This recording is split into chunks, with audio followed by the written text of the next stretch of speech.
It is fashionable to dismiss certain poetry as fashionable nonsense, relegating it to the domain of uniquely deranged child's play and therefore worthy of nothing more than our derision and pity. As pattern seekers, we readers often demand a great deal of coherence from the texts we read, speaking with our texts in the imperative and demanding the dark glass yield to clear sense. Not so for so-called nonsense poetry. A fascinating tradition of radical innovation, Lewis Carroll is perhaps their most well-known practitioner, and Jabberwocky the most infamous of such poetry. Yet few treat the nonsense movement with enough seriousness and attention to consider its ramifications beyond emblematic poems such as Jabberwocky, treating the tradition more as something that needs to be checked off one's list than as one worthy of proper study. To assess the far-reaching impact of the nonsense movement, I will be comparing Carroll's Jabberwocky to John Lennon and Paul McCartney's I Am the Walrus, a song renowned for its catchy nonsense. In doing so, we will gain a greater understanding and appreciation for the movement of nonsense poetry and its implications for considerations of meaning, reference, and the process of interpretation.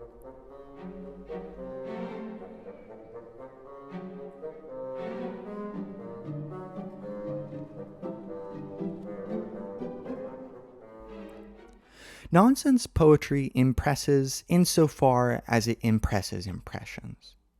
It is a style uniquely sensitive to the importance of sensation and the sense that results from the experience of such sensory impressions. As such, to read a nonsense poem is to be actively engaged in a conversation about the nature of reading, reception, and the meaning-making process that yields sense. What matters for nonsense poetry is where the edifice of sense breaks down, yielding to uniquely singular moments of recalcitrance in experience. To continue on is to face discontinuity, experiment, and adapt, testing one's assumptions about poetry against a particular poem that does not so easily reduce to such a universal. Furthermore, nonsense poetry, in order to be properly appraised, demands a shift away from the classical assumptions concerning language, reference, and truth.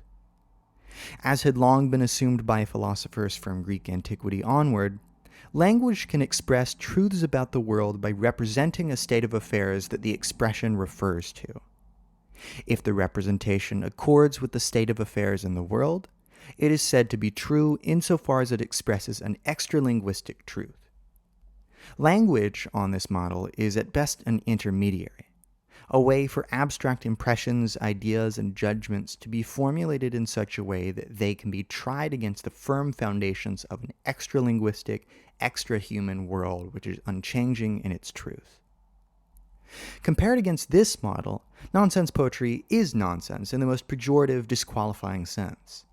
For in failing to accurately form a sensible, that is, logical and plausible, expression that could act as a representation of some state of affairs out there in the world, it utterly fails to do what language is supposed to do. As such, nonsense poetry, if we want to take its existence seriously as a viable form of artistic expression, clearly must be advocating a different kind of philosophy of language, entailing different assumptions about the role of language, reference, and truth. Nonsense poetry uses words with no commonly established referent. Where realism, plausibility, and the value of words as reference to a real-world object are our criteria for success per the classical view, nonsense poetry reestablishes poetry as an oral, inventive medium that accentuates the power of sound, verbal performance, and rhythm. In doing so, it shifts the value of poetry, and thereby language writ large, to its capacity to create uniquely singular experiences of expression, which impress without referring to any extra-linguistic world.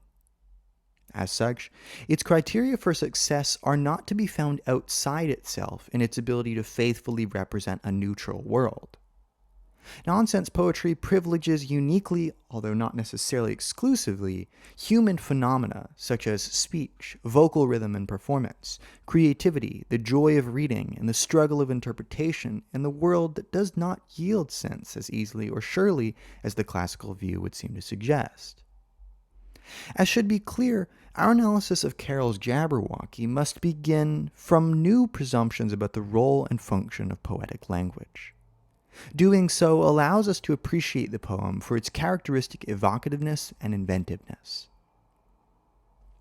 Jabberwocky, despite being at the forefront of a new poetic tradition, utilizes the tropes of very antiquated traditions, such as those of Old Norse and Old English. Spoken in an often imperative mood, beware the Jabberwocky, my son, beware the Jubjub bird, and shun the frumious bandersnatch.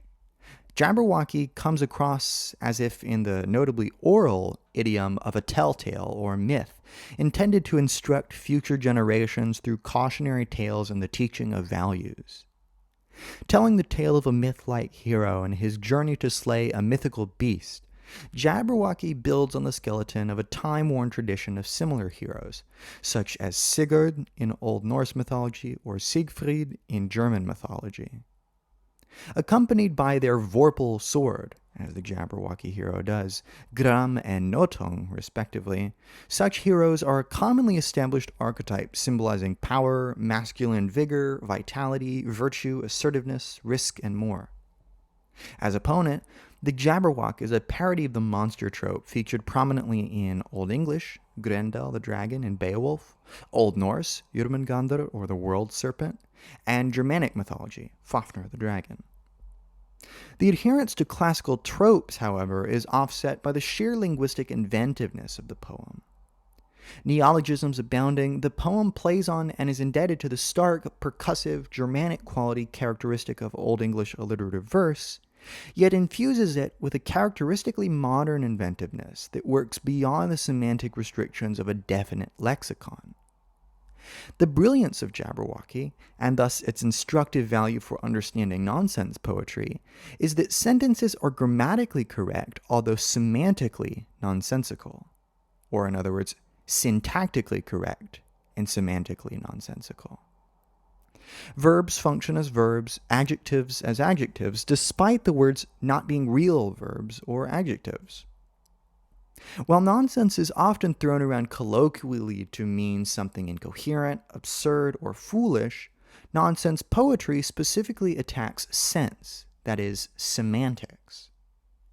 While the form and meter of Jabberwocky are notably straightforward, lines of 4 iambs being arranged in stanzas consisting of 4 lines, it is at the level of semantics that the radical nonsense and inventiveness of Jabberwocky lie. Lennon and McCartney's I Am the Walrus is a fascinating comparison in light of the previous discussion concerning the role and functions of language, the nature of sense and reference, and the fragmentation of semantics. While it has many clear similarities to the same type of nonsense poetry as Jabberwocky, it is equally clear that its differences are substantive. For one, it's not so clear that we could begin our exegesis the same way we did Jabberwocky, with a plot analysis.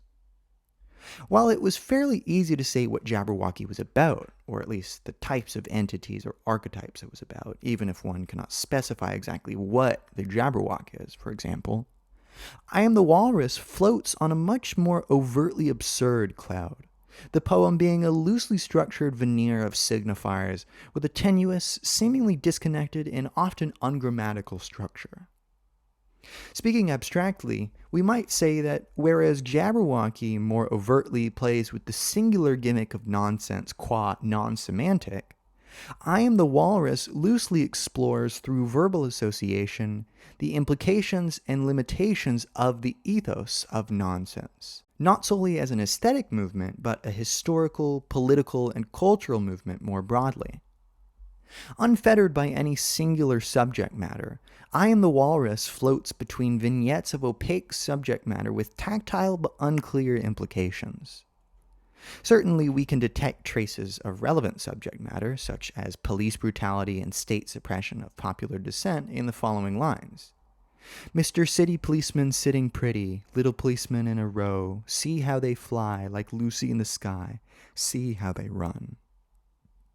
The idiom of run and fly being an expression of the act of a hurried, scattered, and unorganized retreat or disbanding of a group, This line suggests both the literal correspondence to civilian protesters opposing and breaking up the police through resistance, while at the same time suggesting the surreal image of the police literally flying. Considering this is a song whose title comes from the hook line, "I am the Walrus," such absurdity actually fits in quite well with this poem, allowing for the loose connection of historical events to speculative, creative, absurd musings about all manner of possibilities. Thus, beyond the semantic absurdities of Jabberwocky, I Am the Walrus entails a further ontological revolt against the discreteness of entities, loosening even more the parameters that supposedly apply to the world and poetic language, thereby uniting them. Additionally, we might consider the uniquely ungrammatical nature of I Am the Walrus. While, as said before, Jabberwocky is grammatically correct, although semantically nonsensical, I Am the Walrus from the outset shows itself distinctly ungrammatical. Consider the opening 4 lines. I am he, as you are me, and we are all together.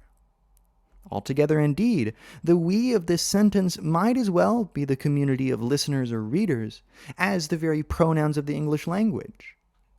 Garbling them all up into one great melting pot of signifiers, this ungrammaticality serves stylistic as well as political purposes, flaunting the rules in favor of a newness beyond system. Such ungrammaticality is therefore a predictable and historically motivated move, based on the conditions of the time, and shows a distinct advance from Carroll's nascent nonsense in Jabberwocky. While it is easy to shout nonsense, reading it is a whole other thing. Perhaps the reason such literature is not given the attention it deserves is because of the affront to conventions and tradition that the nonsense tradition represents. Through the weaponization of criticism as an instrument for the suppression of nascent movements, the negative connotation of nonsense and its repeated use as a thought-stopping assertion have prevented nonsense poetry from being understood on its own terms as providing a substantive critique of classical philosophy of language and advocating for a renewed praxis of verbal invention and readerly agency.